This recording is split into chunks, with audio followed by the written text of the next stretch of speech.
sobre um livro, porque Freud, esse aqui, né? Patrícia Firmino, perguntando qual o tema. Na verdade, eu vou fazer uma sequência de lives agora. Como dia 7 começa um curso novo de clínica freudiana, eu vou fazer uma sequência de mini lives falando sobre Freud, questões atuais, porque uma coisa... esse feixe de luz gigantesco não tem jeito, vai ficar essa coisa meio, sei lá, dividindo meu rosto. Então, eu vou fazer uma sequência de lives falando sobre Freud, falando sobre questões, não só questões atuais na clínica, na sociedade, problemáticas atuais, fazendo uma leitura freudiana da coisa, umas reflexões sobre isso.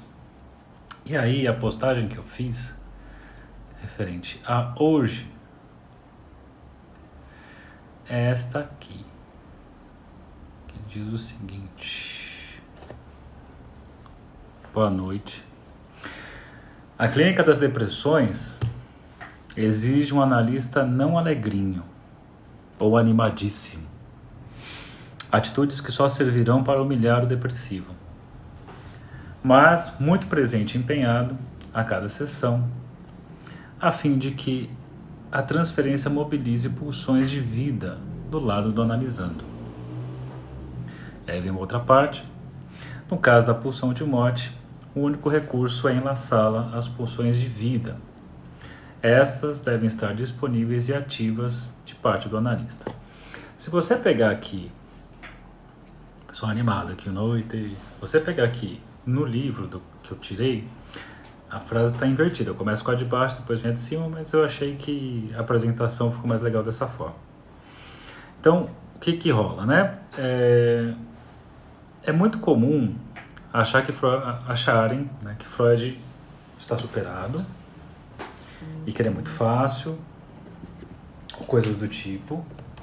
E eu falo muito por experiência própria que quando eu comecei o mestrado em 2008 para 2009, que eu fui ler Freud de fato, e quando eu fui ler Freud de fato que eu percebi que eu não sabia Freud, né?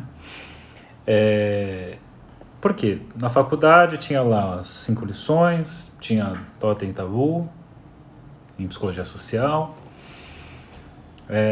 mal-estar na civilização, li algumas coisas, e sempre, sei lá de onde vem, a gente fica com uma fantasia de que nós já lemos as obras do Freud. Não sei se vocês são assim, mas parece, né, que a gente já leu as obras do Freud.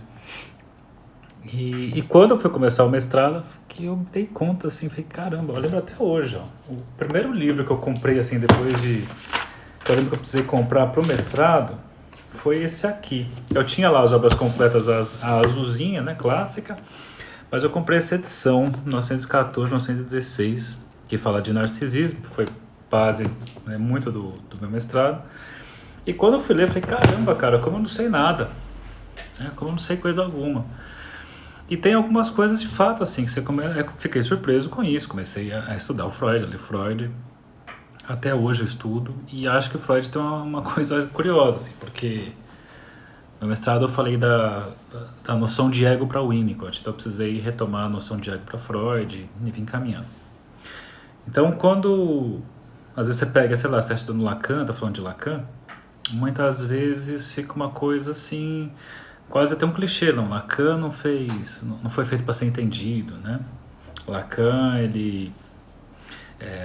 você tem que ler uma certa atenção flutuante. Claro, tem pessoas que não vão por essa via, né? Tenho alguns colegas que seguem ali, linha a linha, o Lacan, tem que manter um rigor. Só que quando você vai falar com o Freud, você vai ler Freud, a coisa não é assim. O Freud, ele tá lá para ser lido. E o Freud é muito gostoso de ler, e não à toa que ele ganhou um prêmio Goethe, né? Por conta da sua escrita. E o Freud é um cara que ele... escreve, né, e é gostoso, porque ele apresenta uma ideia, aí você fala assim, pô, é verdade, hein, pô, entendi, então é tal coisa, aí fala assim, não, mas se você achou isso, agora temos um problema aqui, Aí você, putz, é verdade, temos um problema aqui. Porque tem tal questão, tal questão. Seu pai, então tem essas duas questões, como é que você resolve? E ele vai te levando e convidando, e é mó barato que ele vai conduzindo. E de fato, ele passa por vários caminhos, ele levanta hipóteses, refuta hipóteses, não? Então é muito bacana. Então eu fui descobrir isso na época do mestrado, o quanto ele é um cara importante e difícil de ser lido, porque ele exige que você entenda o que ele diz. E tem toda a questão, né, do cara que criou mais ou menos sozinho o negócio, tem lá as suas controvérsias, vamos dizer que não, que ele pegou daqui, pegou dali, tudo isso eu acho que não tira o mérito. E o que eu tenho feito é sempre pensar na clínica freudiana hoje em dia. Às vezes eu escuto assim, mas como é que você usa Freud ainda, em 2020, cara? O negócio não se usa mais, está atrasado, tem que atualizar. De fato, tem muita coisa que você precisa fazer uma leitura atual, mas eu não acho que ele esteja fora de uso, acho que precisa atualizar. E aí você tem livros... Onde está outro livro? Tem um livro aqui muito legal, só para vocês terem uma ideia, que está aqui, que é um livro chamado assim, ó, Freud, uma leitura atual. Que você tem várias pessoas escrevendo, dentre elas, por exemplo, o André Green, que vai dizer assim, ele é perguntado, né, sobre qual a grande novidade da psicanálise, ele fala, a grande novidade é Freud, não precisa ler Freud. Que foi um trabalho que o Lacan fez, de ler Freud, apesar de fazer uma leitura lacaniana de Freud, ok. Então, esse é um livro interessante. Então, esse livro que eu vou seguir umas slides falando dele, né? Por que Freud hoje? Que você tem Maria Rita Kell, o Birman, o Safatli, o Dunker, uma porção de pessoas falando de Freud, e eu vou fazer uma sequência agora. O Porquê Freud hoje, hoje é né? Chamado A Pulsão Não É Interpretável. Esse é o tema da live de hoje, que é um texto, o texto inicial que abre esse livro, que é um texto da Maria Rita Kell. Maria Rita Kell, acho que a maioria aí conhece, né? Comprar as dicas de livros. Não, é tudo livro bom, é livro que você vai ler ou você vai guardar, e vale a pena guardar, que uma hora você vai pegar para ler. Então ela traz aqui 3 motivos para se ler Freud hoje. E é disso que eu vou falar aqui brevissimamente, para então chegar na parte da postagem, que eu falei das depressões, né? Por que das depressões? Porque a Maria Rita Kell, ela tem um livro, vou indicar outro livro aqui, mas esse eu acho que você já tem. Aqui, ó. O Tempo e o Cão, ganhador do Prêmio Jabuti 2010. Livro muito legal. A Sara tá perguntando, falando André Green, alguma possibilidade de você comentar algum livro dele? Sim, tem a possibilidade sim, porque ele é um cara que há um bom tempo, assim, estudo ele. É um autor difícil, né? Um autor... Talvez o Narcisismo de Vida, Narcisismo de Morte, alguma coisa assim.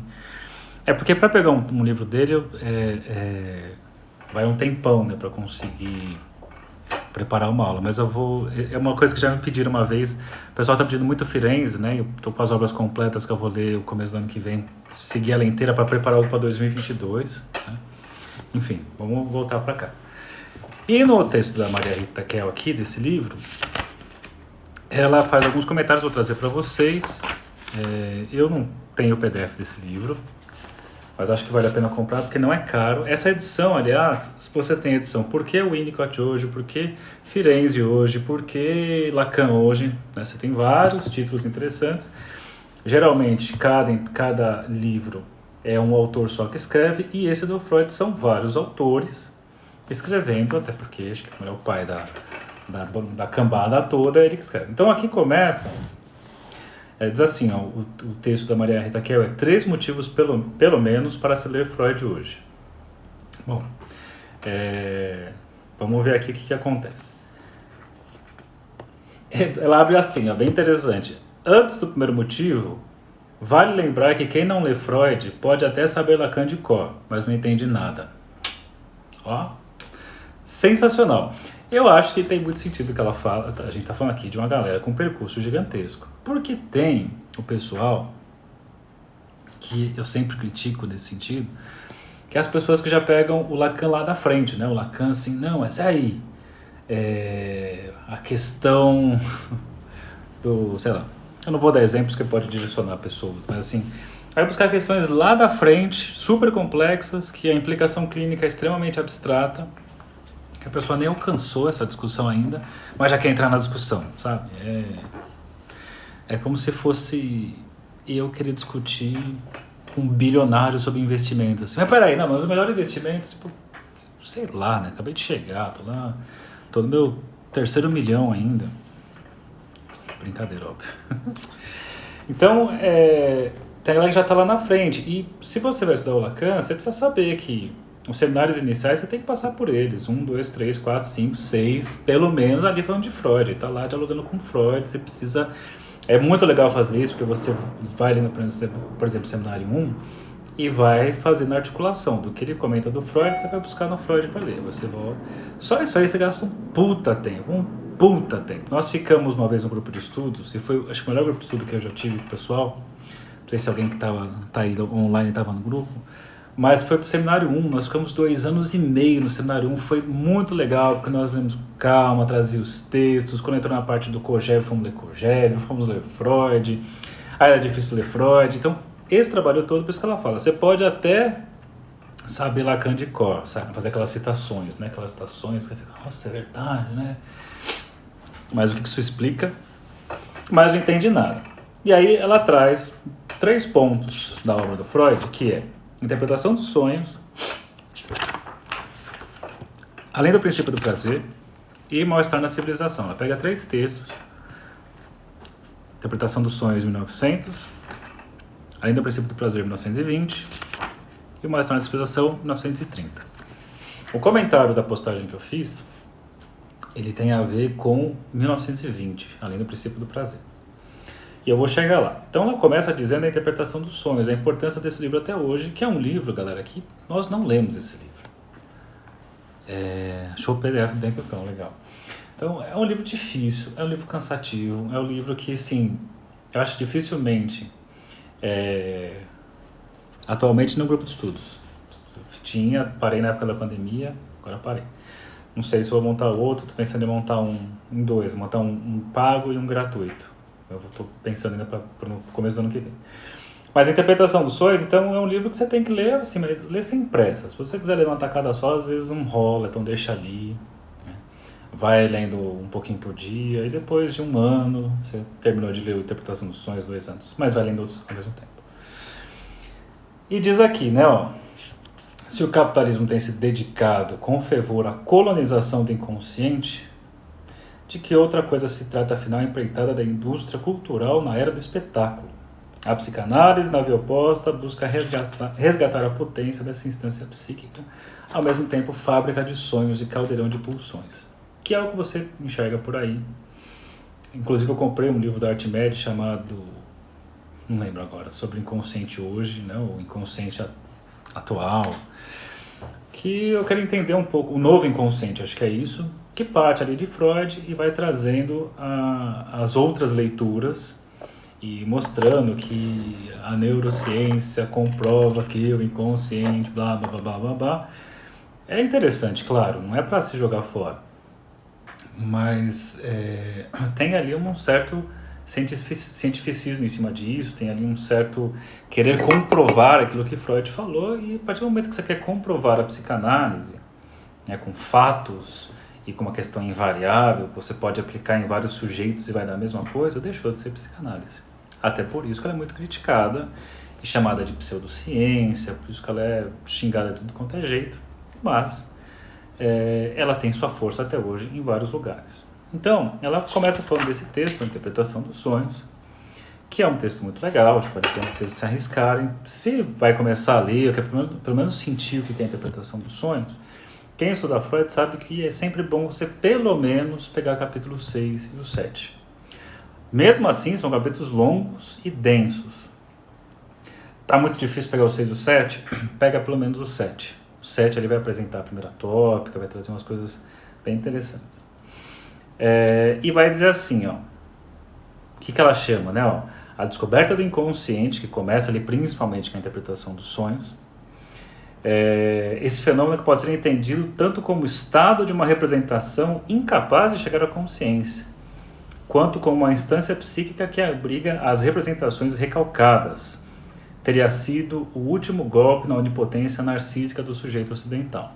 Quem já estudou Freud sabe que ele mesmo se atribui a terceira ferida narcísica da humanidade, junto com Copérnico e Darwin, que mostra que o sujeito não é senhor da própria casa. Existe uma coisa nele mesmo que pensa para além da vontade consciente dele. E coloca aqui, né, ó, ou com um golpe doloroso que abalou a confiança nos poderes da razão. Kant deve ter se revirado no túmulo. E aí vai te explicar um pouco sobre o que é o sonho. E aí eu faço uma divisão do texto para ajudar aqui, para ter alguma utilidade essa live, que eu não vou apresentar livro, tem que trazer uma utilidade para ela, que é o jeito que Freud trabalha com a interpretação dos sonhos, em que ele vai colocar ali, né, que o sonho tem um sentido, aí põe assim, quer ver, ó? Os sonhos que até então poderiam ser entendidos como mensagem, que até então como mensagens enviadas por Deus ou premonições sobre acontecimentos futuros, passaram a partir de então a ser interpretados como mensagens cifradas que o sujeito do inconsciente tenta fazer chegar à consciência. Para quê? Para realizar desejos? Sim, o sonho tenta realizar desejos, mas é em termos. Pois sonhar com objetos ou situações desejados, porém proibidos, não satisfaz o sonhador, a não ser no instante fugaz em que fulguram no sonho. É isso aí. Quem nunca aí pegou alguém em sonho mentalmente, você consegue realizar parcialmente naquele instante, mas não se trata de uma realização. Bom, o que eu acho legal aqui? Que ela vai trazer a importância da interpretação dos sonhos. Mesmo lá, você tem um momento de um Freud, muito que o Freud explica, que ele explicava uma porção de coisa, mostrava o sentido, né, que o analista trazia o sentido do sonho. Mas o próprio Freud lá já dizia assim, nesse capítulo 7, inclusive, a única pessoa que pode interpretar o sonho é o sonhador.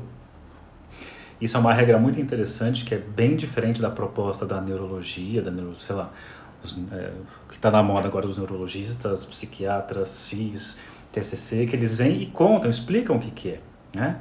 Eles explicam e essa explicação meio que fica o lugar de saber no profissional e não no... O que é o pesadelo, tem que procurar lá, ó, tem que buscar lá a interpretação dos sonhos. Eu acho que no próprio capítulo 7 vai falar de sonhos de angústia, vai falar de pesadelo. Mas eu vou tentar, só para não sair do foco aqui, onde eu quero chegar, que é na postagem. Que ele coloca aqui, então, que quem pode fazer esse trabalho de decifrar o sonho é o próprio sonhador. Só que a pessoa não sabe que sabe, ou seja, o analista é aquele que dá a voz para a pessoa construir um saber sobre seu sonho, um saber sobre seu sintoma, um saber sobre seu xiste, um saber sobre seu ato falho. Então, isso é uma coisa que, por mais que inventem a nova psicanálise neurológica quântica de barra de Access, do raio que o parta, você pode inventar o que for. A posição básica, e isso, se não tem, não é psicanálise, a posição básica é o próprio sujeito que sofre, é o próprio sonhador, que tem condições, o único que pode fazer é essa interpretação. E o analista é esse que conduz, que está ali sempre do lado, insistindo de continue com as suas associações. Isso vai ficar bem claro, essa parte do analista do lado, daqui a pouquinho. Então aqui você tem o Freud, de fato, ele é bem empolgado ainda com a ideia de interpretar, por mais que ele fale que é o próprio sonhador que interpreta, nós sabemos, né, que ele fazia umas inferências, mas isso aqui é tal coisa, isso aqui significa o quê? É o Jung que critica, porque o Jung trazia um sonho, dava uma explicação, Freud, não, mas tem a questão do pênis ali, ó. Putz, não era pelo pênis, não, mas é o pênis. Então tem esse lado, isso é verdade. Só que chega uma época que o Freud estava ali achando que podia responder as coisas, que ele quebra a cara. Então, você vê aqui, ó, 1900 é o texto da interpretação dos sonhos. Depois vem o texto 1920, além do princípio do prazer. Nesses 20 anos, o Freud amadurece, tem os casos clínicos, os classicões. Freud começa a perceber a zona que os psicanalistas estavam fazendo, que nessa zona que está agora, que um monte de gente se forma em psicanálise de última hora, de final de semana, em pouco tempo, e sai por aí psicanalizando de forma selvagem. Ele ficou preocupado, escreveu texto análise selvagem, aí vai lá, faz lá os seus textos, artigos sobre técnica. Ele tentava manter a coisa sob um certo controle, sob uma certa leitura, e aí começa a ficar complicado algumas coisas. Quando você pega esse livro aqui, e esse particularmente acho que é o livro que eu mais usei do Freud, porque tudo que eu fui estudar de alguma forma esbarrava na questão Introdução ao Narcisismo ou do Luto e Melancolia, são textos que o Freud começa a perceber algumas coisas estranhas aí, né? Vai chegar na ideia do narcisismo, bacana, vai explicar como é que então o eu se forma, e depois começa a ver ali 1900 que ano que é? Peraí, pra não falar. Já que eu tô com o livro aqui, eu posso olhar, né? ele vai falar aqui no capítulo e no ano 1915, que foi publicado em 17, que é o Luto e Melancolia. O Freud começa a perceber uma coisa muito estranha ali, que parece que existe um certo quadro em que a pessoa começa a... Não é 14, é o narcisismo, estou buscando Luto e Melancolia, 15 e 17. Em que a pessoa começa, parece que buscar um sofrimento, parece que ali... Aí ele compara a questão do estado de luto, em que você tem... Para entender o estado de luto, você tem que ter lido Introdução ao Narcisismo, né? Aí você tem ali o ego ligado ao objeto, o ego, a libido voltada no ego, depois ela vai ser transferida para o objeto, então você tem estado narcísico inicial, depois amor de objeto, enfim. E é a libido investida no objeto, e quando acontece a perda desse objeto, existe uma retração da libido para o eu, por eu de novo, né, o ego, e você tem o estado de luto, porque foi perdido o objeto. Só que ele vai falar num texto de 1915 que existe um tipo de luto patológico que parece que a pessoa ela se desinteressa não só pela realidade externa, porque você perdeu o objeto, você deixa de se interessar pela realidade externa. Beleza, essa é a primeira parte. Quem já perdeu alguém aqui sabe como é que a gente fica. Perdeu alguém, às vezes perdeu o emprego, perdeu uma situação. Você perde alguém ou algo que é de investimento libidinal, você retrai, você fica ensimesmado, você fica fechado para você. Você não quer saber de realidade, você não quer saber de bagunça, você não quer saber de festa, você não quer saber de sair, você está afim de ficar com você mesmo. Por quê? A libido está investida no objeto, o objeto não está mais lá, vai investir aonde? Retrai tudo isso. Beleza. Agora, quando você tem esse tipo patológico, parece que existe uma identificação do eu com o objeto e, além de existir um desinteresse pelo objeto, também tem um desinteresse pelo próprio eu. Freud vai perceber, por exemplo, que essas pessoas, além de se mostrar desinteressadas pela realidade, se desinteressam por elas mesmas, inclusive atacam elas mesmas, né? Se depreciam. E uma coisa bem curiosa é que elas se depreciam e elas não se constrangem por isso. E quando você pensa na questão do ego, ego barra eu, nós pensamos muito na questão do narcísica nesse sentido. Porque quando nós somos confrontados com algo, alguma coisa que de alguma forma funciona como uma ferida narcísica, nós sentimos vergonha. E no caso desses tipos de paciente, apesar da situação de exposição a situações humilhantes, por exemplo, a pessoa não sente vergonha, parece ter uma certa satisfação de atacar a si mesma, né? E aí vai chegar numa ideia de um masoquismo. Na verdade, é um sadismo usado pelo eu contra o próprio eu, que ele fala, isso é um masoquismo. E a pessoa então parece que tem prazer em atacar ela mesma. Com isso daí começa a dar um piripaque nas ideias, assim, opa, peraí, tem alguma coisa muito estranha, como é que isso acontece? Freud vai perceber, claro, que as críticas, os xingamentos, as depreciações que a pessoa faz para ela mesma, na verdade, seriam direcionados para alguém, para algum objeto, mas que isso não é feito, a pessoa faz contra ela mesma. E isso vai dar, e é muito legal ler o Freud nesse sentido, porque aqui ele não tinha ainda inventado, entre aspas, o superego, mas ele já via os efeitos do superego, as coisas superegóicas acontecendo, que é essa instância moral e cruel, muitas vezes. E aí então, isso só vai aparecer em 23. Então ele começa a repensar algumas coisas, né? Começa a pensar então, mas que raio de força é essa que o eu usa contra ele mesmo? E começa a ter questionado o seu princípio inicial de que nós estamos sempre em busca de prazer. Só que quando você começa a ver essa experiência desse masoquismo moral, existe também uma experiência de busca de desprazer, né? Busca de sofrimento.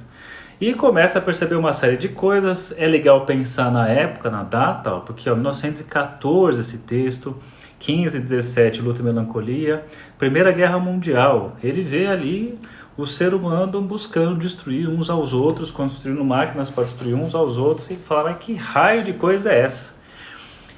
Vai reformular a sua teoria das pulsões, começa uma reformulação, e a hora que ele chega na ideia de Eros e Thanatos, que aí vai começar a ser toda a base para pensar a segunda tópica, 1923, mas que já está lá Além do Princípio do Prazer.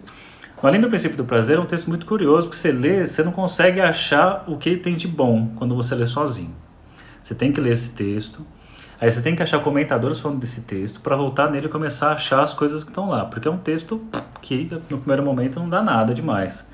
Assim como vários textos, né? Eu lembro quando eu li 3 ensaios, da teoria da sexualidade, lá no começo da faculdade de psicologia, em 2001, 2002, eu li e falei, nossa, legal, né? Mas cadê o negócio que as pessoas falam?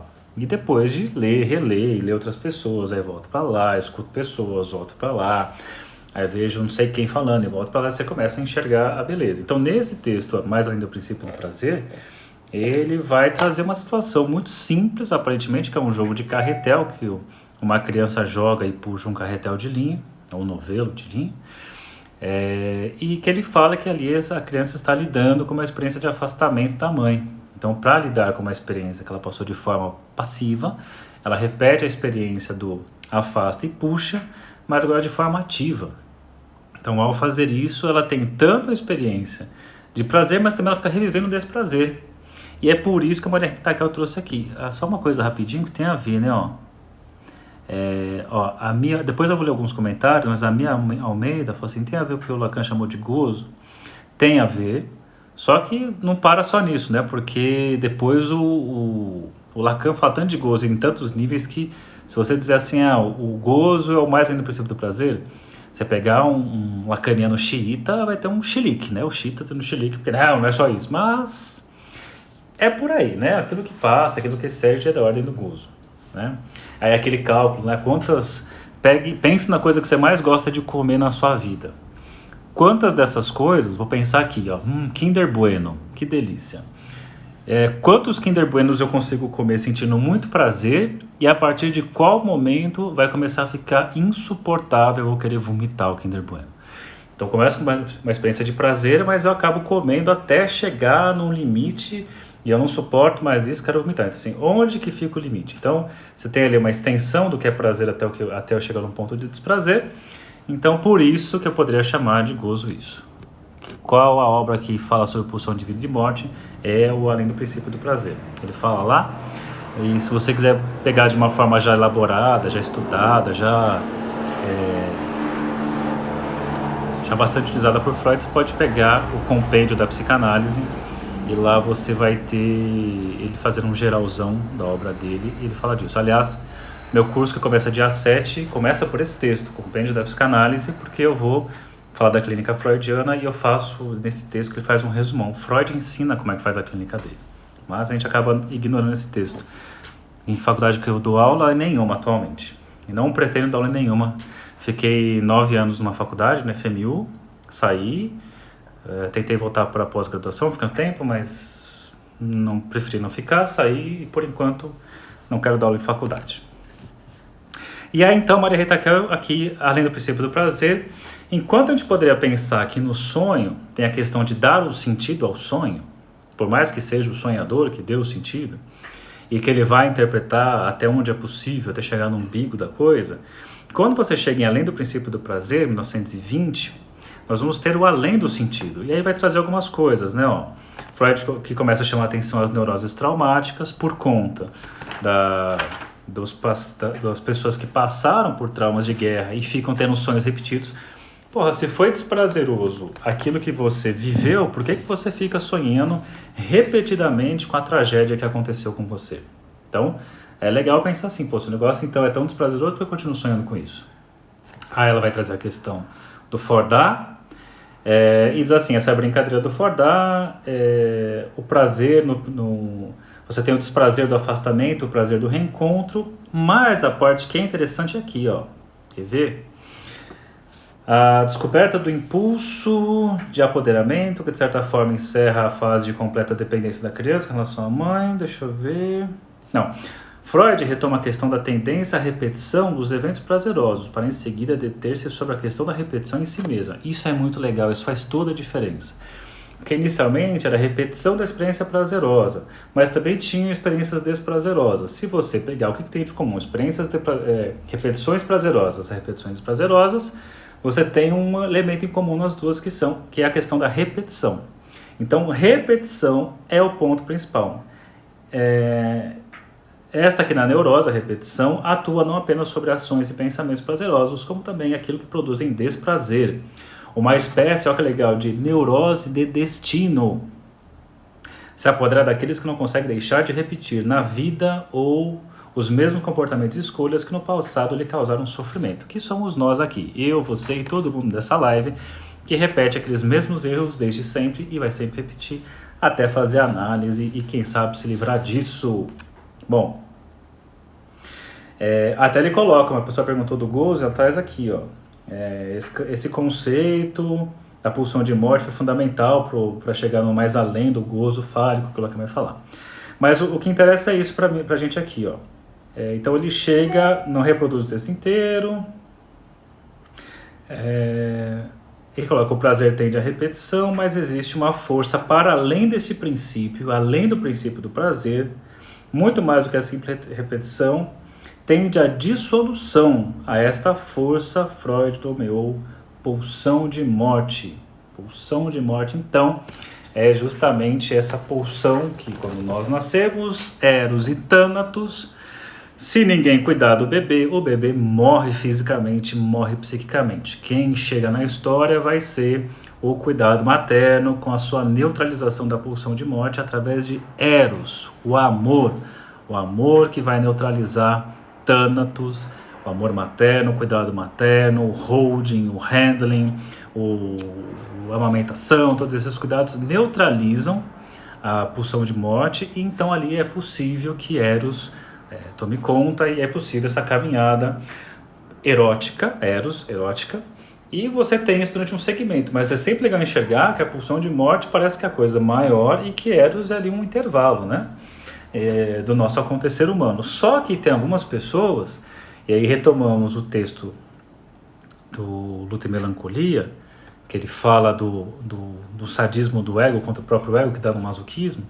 e que também fala lá no texto Compêndio da Psicanálise, esse aqui, em que ele vai trazer pessoas que parece que tem um predomínio dessa pulsão de morte, não está neutralizada, e a pessoa sofre com os ataques dessa dissolução de sentido, né? Tudo perde o sentido, tudo perde significação. Isso é a própria experiência da pulsão de morte, né? Lembrando, Eros cria junções, Thanatos cria disjunções. Os sentidos têm a ver com Eros, a falta de sentido tem a ver com Thanatos.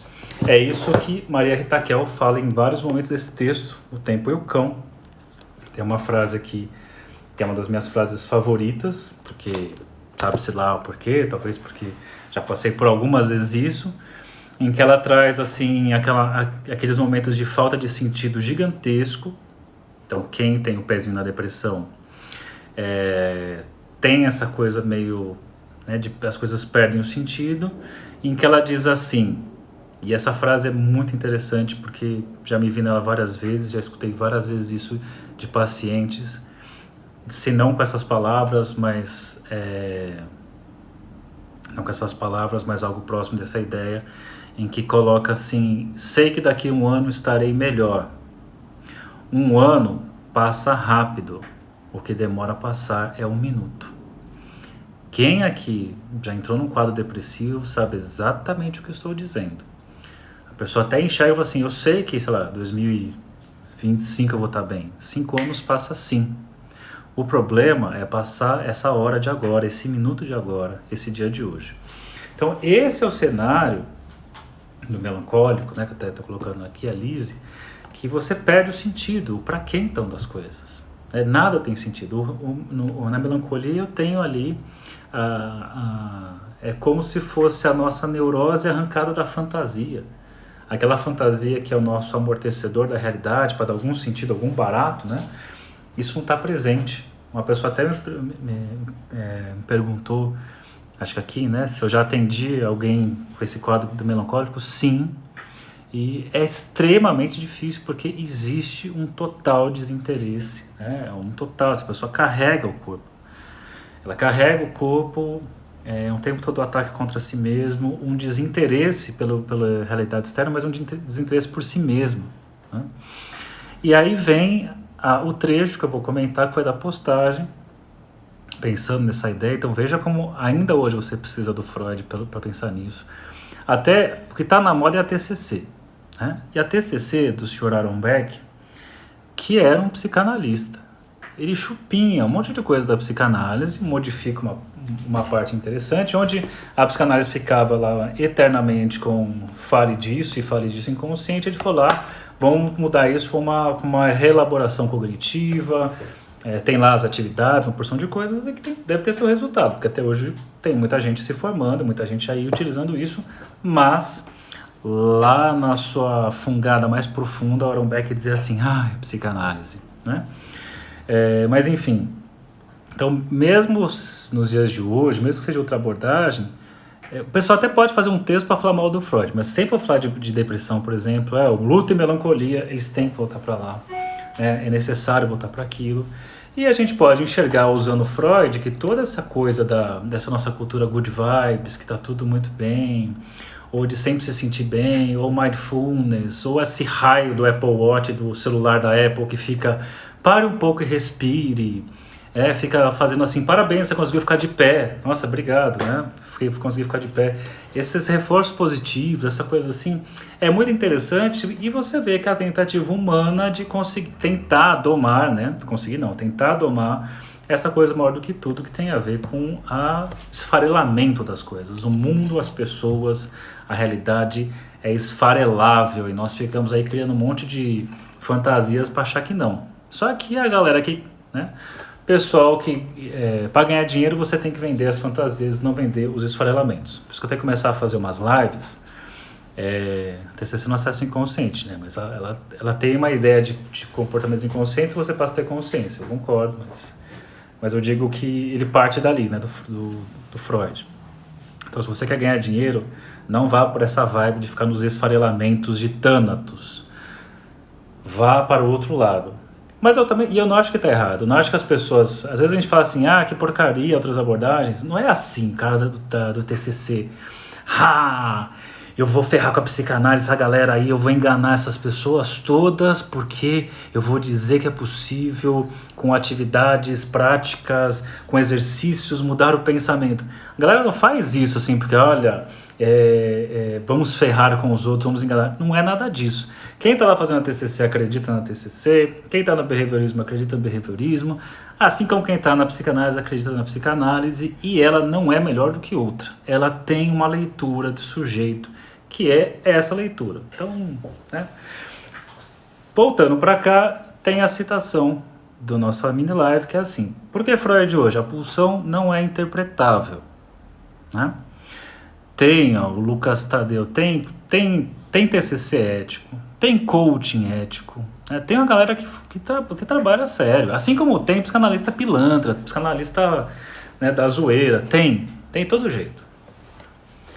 Mas aqui, então por que Freud hoje a pulsão não é interpretável? Pensando lá na interpretação dos sonhos, a ideia era conseguir trazer o sentido das coisas. E fazia-se isso, e o Freud colocava que era o próprio paciente que se interpretava, beleza. Mas quando você chega ali com mais além do princípio do prazer, ou além do... Eu sempre falo mais além do princípio do prazer, é além do princípio do prazer, depende da tradução. Que você chega na ideia de Thanatos, a coisa é interpretável dentro de um certo segmento, mas para além disso, lembra, eu enxergo assim, isso é a ideia do Lacan. Lacan que me ajudou a enxergar isso. Que você tem lá a pulsão de morte é uma coisa maior, e a pulsão de vida é um intervalo neutralizado. É assim que o Lacan meio que traz, e é assim que eu penso, e assim faz muito sentido o que ele traz aqui. Então aqui, a pulsão não interpretável, ela pode ser interpretável num certo segmento ali, mas dali para frente, não. Isso tem tudo a ver com o que eu vinha falando em outras lives sobre a memória da infância, lembranças encobridoras, que o Lacan vai trazer assim: nós inventamos as nossas lembranças. Por quê?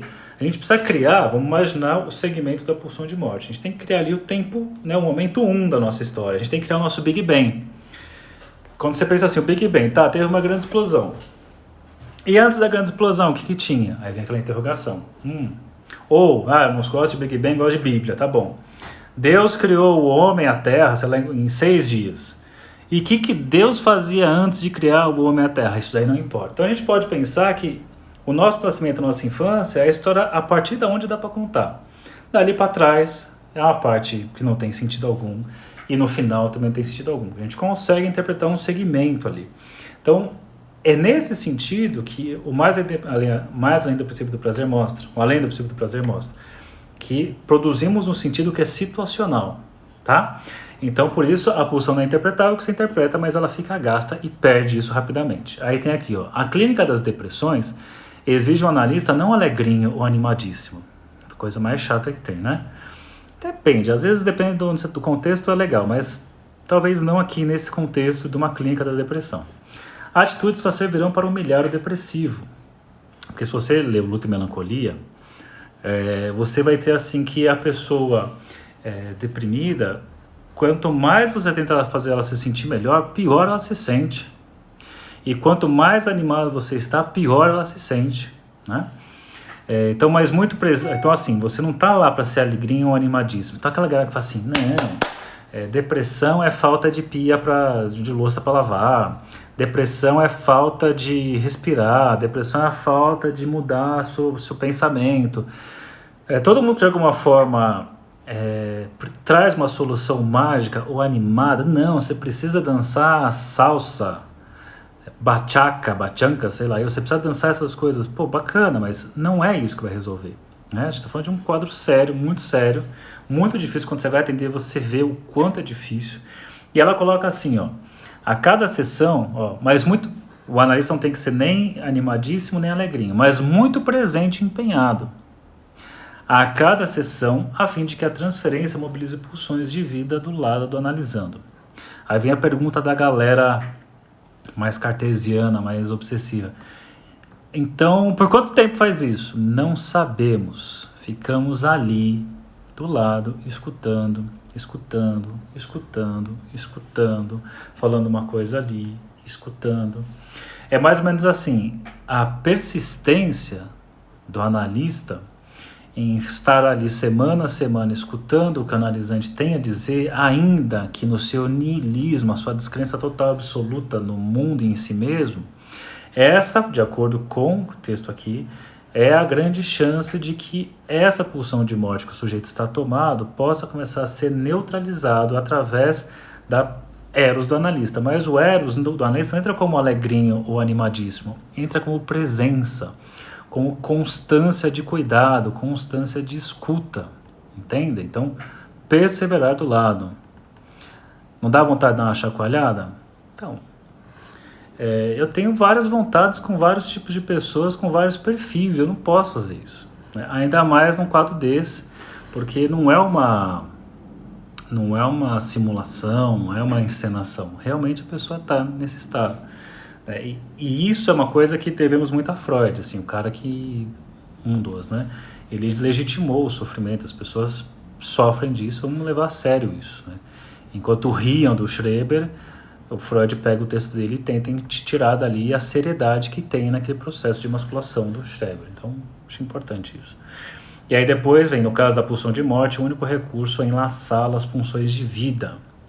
Essas devem estar disponíveis e ativas de parte do analista. O analista como presença, como escuta interessada e não como solucionador de questões. Se você tenta solucionar, e aí, galera, freudianos do Instagram, se você pegar a Luto e Melancolia, o Freud fala coisas muito claras. Assim, não adianta você tentar animar a pessoa.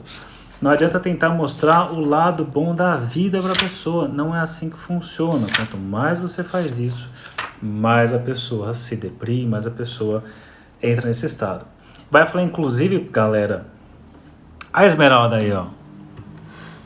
Com as menções, já daqui a pouco eu volto aqui para ler alguns comentários.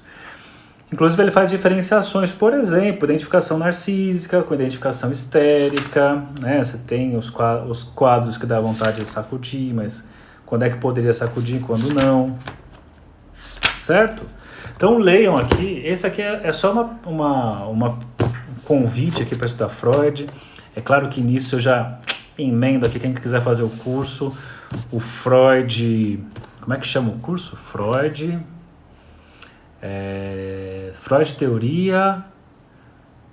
Teoria Prática e Casos Clínicos, ontem e hoje. Então esse é um curso aí no formato dos que eu tenho lançado, aí 3 meses de curso, o suporte que eu ofereço pessoal, começa dia 7 de dezembro, então lá se inscrevam, depois da live eu faço uma postagenzinha falando do curso. Deixa eu ler alguns comentários que eu preciso encerrar aqui a live, que tem atendimentos na sequência.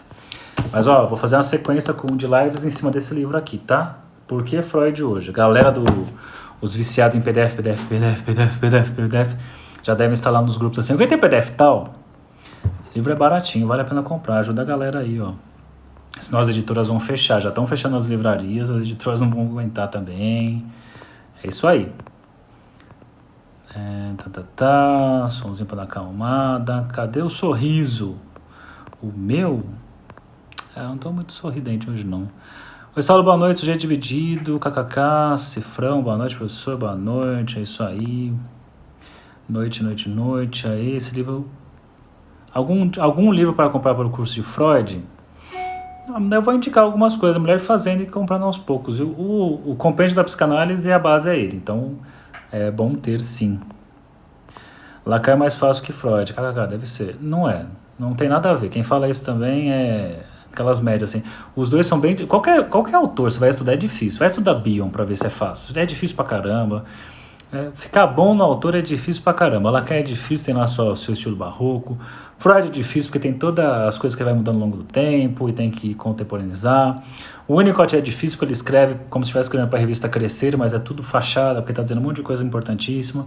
Então não existe autor fácil, não. Sempre que você escutar, fulano de tal é fácil, eu falo disso só para encher o saco em curso, mas não existe nenhum autor fácil, não. Se você for estudar um autor de verdade. Mestrado eu já falei. O curso é Freud. Só aqui está travando? Não. Ok, só aí. A obra de Freud está na tradição, precisamos considerar, se entender ficar no imaginário. Isso aí, tem alguns guardados, indicações. Rio Grande do Norte presente. Apresentação do Daniel Kupman, maravilhosa, muito legal mesmo. Essa coleção é muito legal. Tem algum grupo que eu já falei, além do princípio do prazer e os pesadelos. Adorei o raio que o parta. Ainda tem a questão da psicossomatização, também a interpretação dos sonhos, chama bem a atenção sobre o que se não for expresso, pode ir para o corpo. Sim. Sim. O que não é elaborado verbalmente, o corpo fala, né? Já viu melancólico na clínica? Já, bem isso. Termo de relação. Tem a ver com o que nós chamamos de gozo. Tem. Na faculdade que eu dou, não dou mais na aula de faculdade. Reabri a faculdade de psicologia trancada há 6 anos. Estou muito feliz aos 50 anos recomeçando. A Juranice Milha. Muito bem, isso aí, recomece. Tem que olhar para frente, tem que ficar só relaborando para passado, vai para frente. Sou bom em repetir erros. Muito bom. Repetir erros é muito bom porque garante o ganha-pão do psicanalista. Pulsão de morte, vidas, essa manutenção da vida. Como você indica? Pois é, as editoras podiam me dar uma grana, né? Porque eu fico indicando o livro. O problema é passar 2020. 2020 tá osso. Cara, o pessoal tá reclamando 2020, mas pra nossa área que é da psicologia, psicanálise, foi bom, hein? Ai, que saudade da minha ex. Socorro, a TCC no acesso inconsciente. Enfia no C, com todo respeito. Pode ser inconsciente, mas é mais caro. Tem profissionais de todos os tipos. Tem uma amiga TCC e quando o paciente melhora, ela geralmente caminha para o psicanalista. Vai lá ver se tem uma coisa ali. Eu acho bacana também. Todos os dobramentos dos coach. Daí para trás a metafísica. Sensacional. Que texto é esse? Ai, caramba. Olha o Ale aí, ó. O Ale é o que estava no famoso grupo do Seminário 1, que durou anos. Mas não dá uma chacoalhada, e rimos todos. Luta pela melancolia. A melancolia tem uma disposição à patologia, como o Freud descreve, sim. Quando meações é possível algum movimento? Sim, movimento, mas é sem pressa, né? É difícil, cara. O primeiro caso que eu peguei assim foi muito difícil porque é muito fora do que você está acostumado a manejar, não tem uma resposta. Foi bem... Pela sua experiência, qual o tempo médio que a pessoa leva para um quadro? Não tem o tempo médio, não. Não tem. Até que ponto é saudável? Também não, eu nem raciocino assim até que ponto é saudável, viu? Não tem, porque daí a gente cai naquilo que o DSM faz, né? De quanto tempo a pessoa pode durar num sofrimento. Tem o Steiner, também refúgios psíquicos, nessas fotos no canto aparece a repetição, que pode apontá-la. Mas não é exatamente... O analista ele sublinha algumas coisas, né? Não precisa exatamente apontar, mas sim, eu entendo que sim.